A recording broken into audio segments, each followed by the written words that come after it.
Authorities are still looking for answers after a deadly crane collapse in Seattle. And this afternoon, we are seeing video of the moment it fell. The measles outbreak is officially over in Southwest Washington, but nationwide, cases are continuing to mount. And we woke up this morning to a freeze warning around the Northwest. Find out if there's any more potential for below freezing temperatures later on in the forecast. Well, using pedal power to get around Spokane is about to get a bit easier. We will tell you when line bikes will return to the city.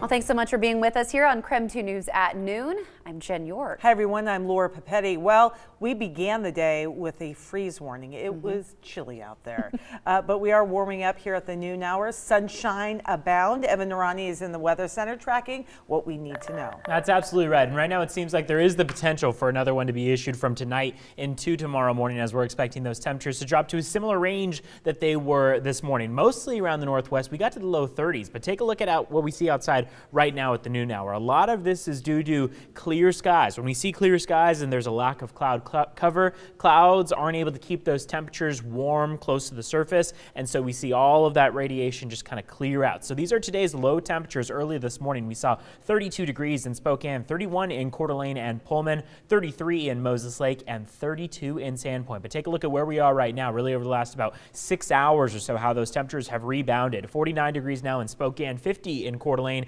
and 59 already in Moses Lake. There's going to be the potential for the upper 50s here in the Spokane region, but tonight into tomorrow, we're going back down to 31 degrees. We should see those afternoon highs, though, progressively warming up as the week goes on. We'll make our way to about 61 by Wednesday. There even is a good chance that by the time we get to the upcoming Bloomsday, if you're running Bloomsday on Sunday, that we'll be back in the upper 60s and low 70s. Coming up, we'll be talking a little bit more about what the rest of the week entails and whether or not you're going to need to bring a coat for Bloomsday. Back to you guys. All right, fair enough. Thank you. Roads are now open through parts of Spokane's East Central neighborhood. This is following a fatal shooting. Spokane police officers say this was not a random shooting. It did happen last night near East 5th Avenue in Fisk. The area was closed overnight while crews investigated the scene. Right now, we do not know the victim's identity.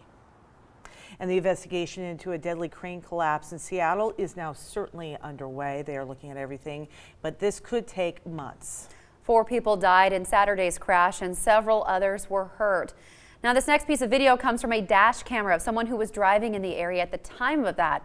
The man who took this video said he noticed some movement off to his right, and that is when the main portion of the crane known as the fixed tower started to collapse. The top part then separated from the tower and crashed down onto the street below. Now, this all happened Saturday afternoon near Mercer Street and Fairview Avenue. The crane fell from the construction site of a future Google building. Several witnesses say they saw crews working to dismantle the crane earlier in the day.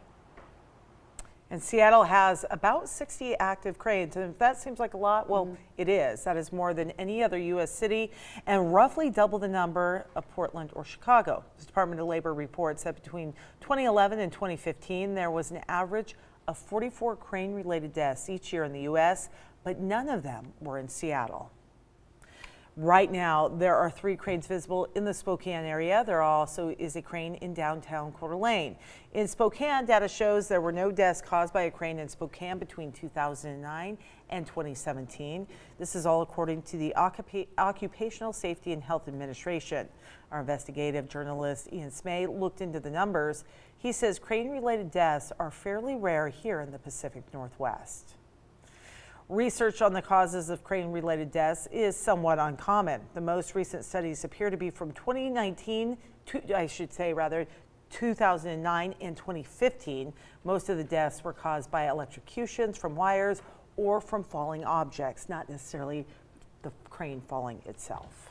Now, this is still a developing story. For more information on that investigation, you can head to our website at krem.com.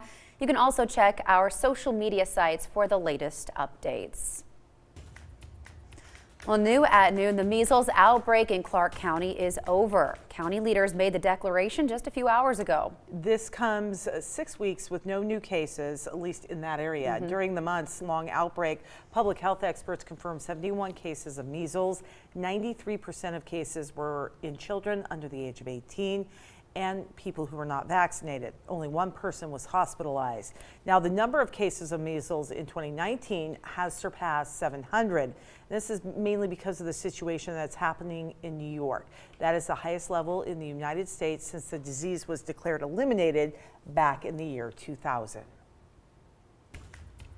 It is just 5 minutes past noon right now. Those Lime bikes that we saw last year that seem to be taking over certain areas of downtown and South Hill, well, those along with scooters are coming back to Spokane. Well, company leaders announced today the bikes and scooters will hit the streets in about 2 weeks during the week of May 13th. Now, that date coincides with the city's annual Bike to Work Week. Lime anticipates hiring 20 full-time employees, and they are expected to manage some 1,500 bikes and scooters. This follows that 74-day pilot program last fall. City leaders still need to sign on the dotted line, but Lime is expected to pay 75 cents for every vehicle in operation per day. Now, those fees are expected to bring in an estimated $50,000 in revenue. The City Council is expected to vote on that contract tonight, and if approved, it will head to Mayor David Condon's desk for his signature. All right, 6 minutes past noon right now. Local middle school students are getting ready to deliver the fruits of their labor. Students say a project pushed them to work with others and share a little bit of their culture.